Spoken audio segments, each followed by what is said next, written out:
Assalamualaikum warahmatullahi wabarakatuh.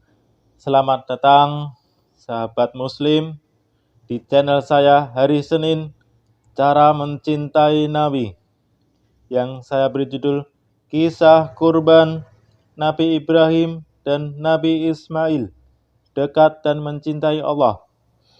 Bismillahirrahmanirrahim. Nabi Ibrahim adalah bapak para nabi dan bapak ilmu tauhid. Nabi Ibrahim termasuk dalam nabi yang memiliki keteguhan hati yang sangat kuat, ulul azmi. Nabi Ibrahim mempunyai dua istri. Yang pertama adalah Sarah dan yang kedua adalah Hajar.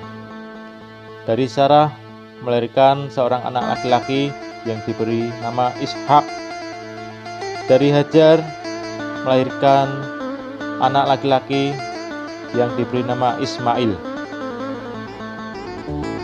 Setelah Nabi Ibrahim meninggalkan Siti Hajar dan Ismail di Makkah, Nabi Ibrahim merasa sangat rindu kepada istrinya dan anaknya.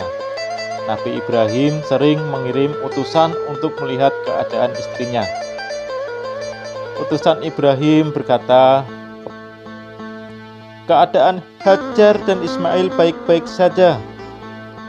Nabi Ibrahim yang mendengar merasa lega. Allah Subhanahu wa Ta'ala memberikan kecukupan rezeki kepada Hajar dan Ismail di Makkah. Hajar dan Ismail dianggap sebagai pemilik dan pemimpin di Makkah karena mereka berdualah yang pertama kali menetap dan bertempat tinggal di sana.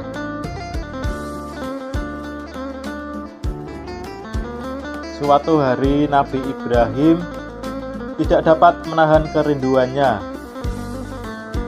Nabi Ibrahim pun berangkat ke Mekah. Bertemulah Nabi Ibrahim kepada istrinya dan anaknya berdua di padang Arafah.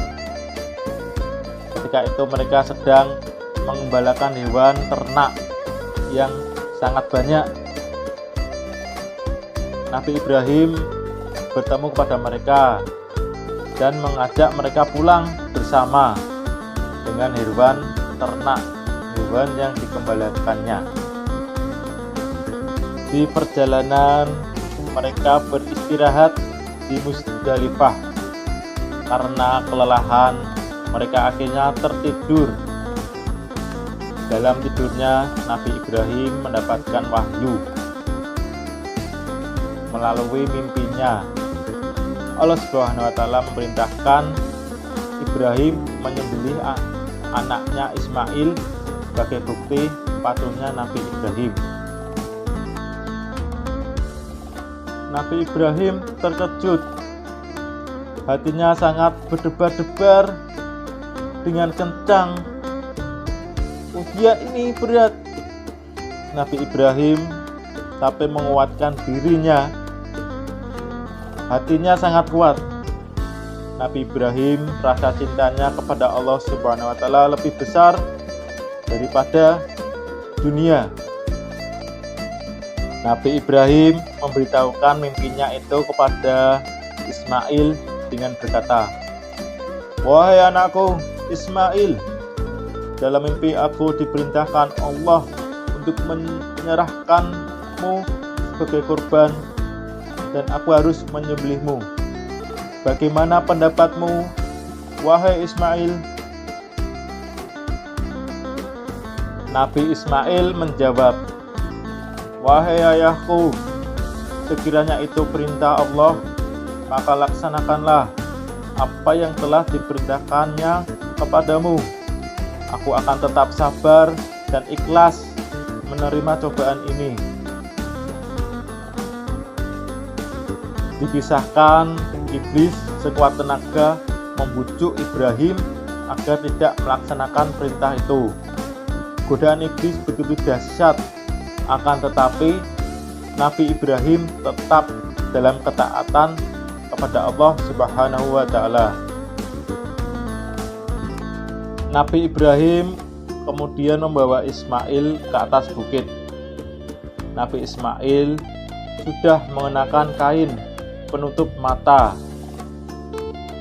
Nabi Ibrahim sudah menyiapkan juga pedang yang sangat tajam yang siap untuk menyembelih Ismail.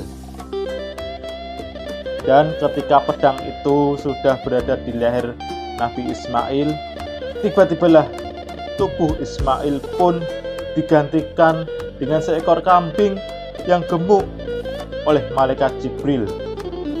Dan Nabi Ismail pun selamat dari penyembelihan. Allah Subhanahu wa Ta'ala berfirman, "Hai Ibrahim, kau sudah melaksanakan perintah dengan ikhlas, sebagai gantinya aku berikan binatang ternak untuk disembelih. Ini adalah cobaan besar bagimu." Peristiwa ini terjadi pada tanggal 10 Zulhijjah di Mina dan dirayakan oleh seluruh umat muslim di seluruh dunia, yaitu Hari Raya Idul Adha.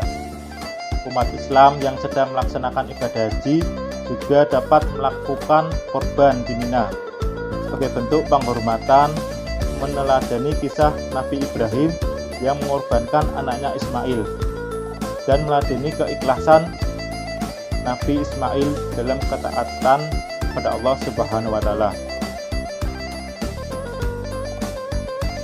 Hikmah besarnya iman dan ketakwaan Nabi Ibrahim dan Nabi Ismail mengalahkan besarnya ujian yang diberikan Allah Subhanahu wa Ta'ala kepada mereka. Semoga kita bisa mengambil hikmah dari peristiwa ini. Kurban artinya dekat. Dengan kisah kurban Nabi Ibrahim dan Nabi Ismail, semoga dapat mempertebal iman dan takwa kita, dan semoga kita bisa berkorban kambing ataupun sapi. Ya, terima kasih sahabat muslim telah menonton video hari ini, hari Senin. Nantikan video saya selanjutnya. Jangan lupa subscribe dan nyalakan tombol lonceng. Terima kasih. Semoga bermanfaat dan terhibur. Wassalamualaikum warahmatullahi wabarakatuh.